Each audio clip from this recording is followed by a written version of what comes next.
Motivos para Deus. Quando somos pessoas do bem, pessoas responsáveis, não gostamos de dar motivos para que outros reclamem ou falem mal de nós. Costumamos falar até assim: eu não gosto de dar motivos. Realmente fazemos muito bem, pois sem dar motivos já tem gente que vive se preocupando com a nossa vida. Imagine se dermos motivo então. Com relação ao Senhor nosso Deus, nós precisamos saber de duas situações. Podemos dar motivos para Ele nos abençoar e podemos dar motivos para Ele nos corrigir e até nos castigar. Quais os motivos você e eu temos dado ao Senhor?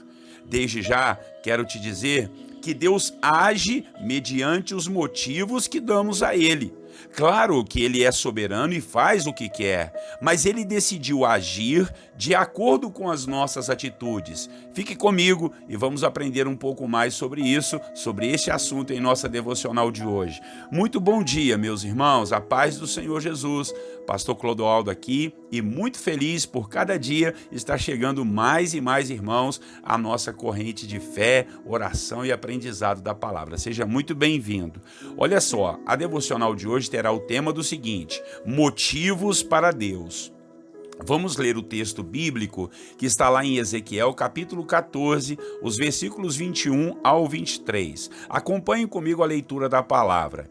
Pois assim diz o soberano, o Senhor: quanto pior será quando eu enviar contra Jerusalém meus 4 terríveis juízos: a espada, a fome, os animais selvagens e a peste, para com eles exterminar os seus homens e os seus animais. Contudo, haverá alguns sobreviventes, filhos e filhas que serão retirados dela. Eles virão a vocês, e quando vocês virem a conduta e as ações deles, vocês se sentirão consolados com relação à desgraça que eu trouxe sobre Jerusalém. Vocês se sentirão consolados quando virem a conduta e as ações deles, pois saberão que não agi sem motivo em tudo quanto fiz ali. Palavra do soberano, o Senhor. Deus, meus irmãos, nunca vai precisar nos explicar nada, nenhuma de suas atitudes, né? Sejam elas boas ou as que nós não gostamos. Deus é soberano e pode fazer o que bem entender. Mas aqui no capítulo 14 do livro de Ezequiel, o Senhor está dizendo ao seu profeta que todos verão que ele, o Senhor, teve seus motivos para destruir a terra de Judá e a cidade de Jerusalém, algo que não estava sendo bem compreendido entre os seus filhos. Tudo foi por causa da conduta e das ações de seus filhos rebeldes. Homens e mulheres que, segundo o versículo 3, ergueram ídolos em seus corações e puseram tropeços, tanto para eles próprios como para outras pessoas.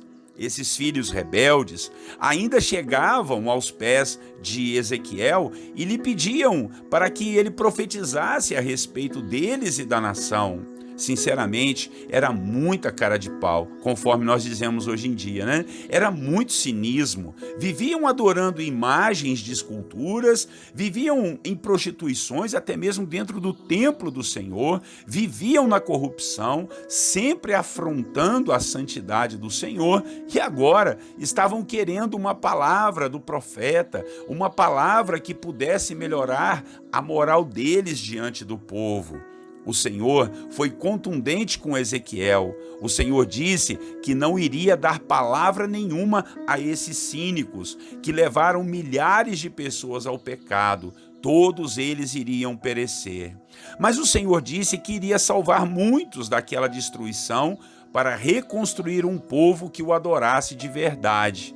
Interessante que no final do capítulo, o Senhor disse que estava mostrando tanto para Ezequiel quanto para todos os filhos de Israel o porquê de tanta desgraça sobre a nação que o Senhor iniciou e tanto honrou e abençoou. Deus disse que eles iriam ver o porquê disso tudo, iriam ver por que motivos o Senhor tinha, que motivos, que o Senhor tinha para agir assim com o seu povo. E todos chegariam à conclusão que Deus não agiu e não age sem motivos. Aqui então aprendemos algo muito interessante, um grande princípio, que Deus age mediante motivos, tanto para o bem quanto para corrigir e castigar. Sendo assim, devemos estar atentos para não darmos motivos ao Senhor para que venha correção, para que venha dor e vergonha sobre as nossas vidas. E isso fazemos quando erguemos ídolos em nossos corações, quando pecamos e ofendemos a pessoa do Senhor, quando cometemos atitudes que comprometem o nosso caráter, quando deixamos de praticar o amor cristão ao nosso próximo. Agora, outra coisa é bem verdade. Podemos dar motivos para que Deus venha nos abençoar. Podemos disciplinar nosso tempo para investirmos em buscar a face do Senhor. Podemos orar, ler a palavra, trabalhar para o reino de Deus, sermos fiéis em nossos dízimos e ofertas, abençoarmos pessoas, ajudarmos, estendermos as mãos, enfim, fazer o que Deus já nos orientou em sua palavra. Tudo isso será um grande motivo para Deus nos abençoar. Claro que não queremos fazer as coisas e ficar pedindo algo em troca, fazendo barganha com Deus, mas Deus não vai ficar nos devendo nada. Aliás, Ele já não nos deve nada e por isso nós fazemos tudo porque nós amamos ao Senhor, porque Ele nos amou primeiro e nós retribuímos esse amor servindo, adorando a Ele e ajudando o nosso próximo. Resumindo, não dê motivos para que venham castigo e sofrimento sobre a sua vida. Dê motivos para que as bênçãos do Eterno te alcancem. Essa é a verdade dessa palavra de hoje. Amém? Pegou aí, meu irmão? Então vamos orar para a gente dar motivos de bênção e nunca motivos para que Deus venha nos castigar, porque Ele não age sem motivos. Vamos falar com Deus, depois nós vamos colocar diante do Senhor as nossas orações. Acompanhe e ore junto comigo em nome de Jesus. Senhor nosso Deus, muito obrigado por essa palavra de hoje, que nos ensina esse princípio que o Senhor, Pai, não age sem motivos, meu Pai, tanto para o bem quanto para a correção. Então nos ajude, Pai, a vigiarmos, a não errarmos, não erguermos ídolos em nossos corações, a não nos prostituirmos, a não entrarmos em corrupção, Senhor, a não deixarmos de perdoar, de liberar perdão, de amar o nosso próximo. Nos ajude, ó Pai, a não trazer com as nossas próprias mãos problemas e dificuldades. Queremos dar motivos ao Senhor para nos abençoar. E esses motivos, Senhor, serão para glorificar e exaltar o Teu nome, ajudando os nossos irmãos, buscando a Sua face, buscando a sua palavra, orando, Pai, e olhando para os mais fracos, orando ao Senhor e olhando para essas pessoas que tanto precisam da presença e da graça do Senhor. Nos ajude a ajudar, nos ajude a abençoar, meu Pai, que nós possamos dar motivos de muita alegria ao Senhor nosso Deus, possamos dar motivo, Senhor, de muita bênção para as pessoas que estão ao nosso redor. Nunca venhamos dar motivos, ó Deus, para o Senhor ter que nos corrigir, ter que nos calar e nos fazer voltar atrás. Em nome de Jesus eu oro. E agora, Pai, depois que oramos por isso, meu Pai, nós pedimos ao Senhor, pela vida de cada irmão, de cada irmã, que o Senhor possa nos ajudar. Estamos aqui orando uns pelos outros, Pai. Não há ninguém melhor do que o outro aqui. Nós simplesmente estamos nos ajudando, fazendo uma corrente de fé, um ajudando o outro. Tem irmãos que estão carentes na área física ou na área financeira, ou quem sabe na sua família.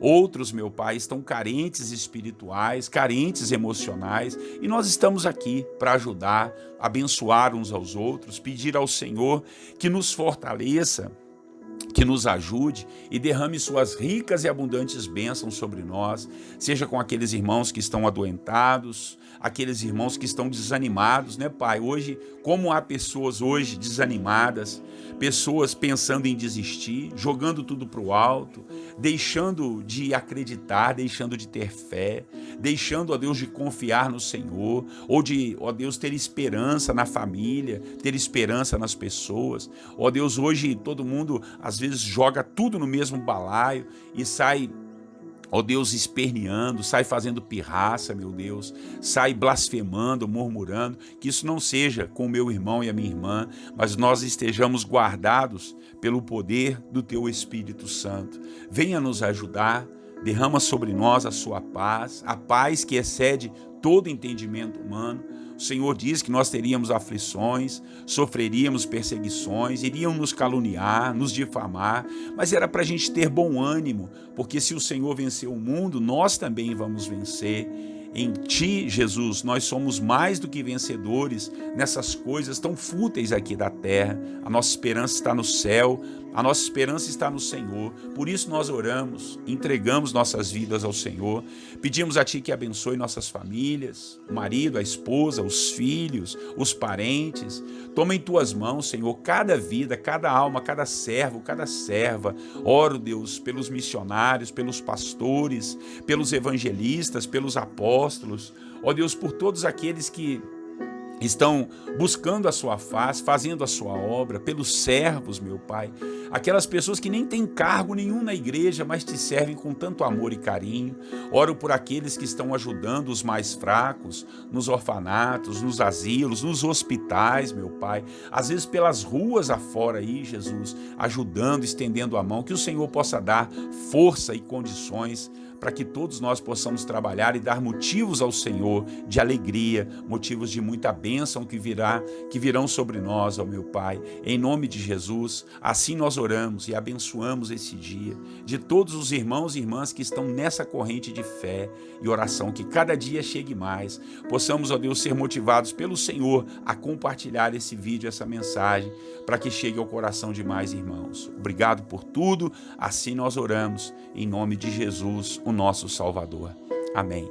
Meus irmãos e irmãs, Deus seja louvado pela sua vida. Obrigado por estar conosco, por você que já se inscreveu aí no nosso canal. E não esquece de apertar o sininho do YouTube não, que aí ele avisa para você a hora que for colocada a devocional, tá bom? No Facebook aí, dá a sua curtida e compartilhe também, é bem facinho aí, Deus vai estar ajudando você a lembrar de pessoas que estão precisando ouvir essa palavra. Pastor Clodoaldo aqui, até amanhã, se Deus assim permitir. Eu desejo a você e a sua família a paz do Senhor Jesus.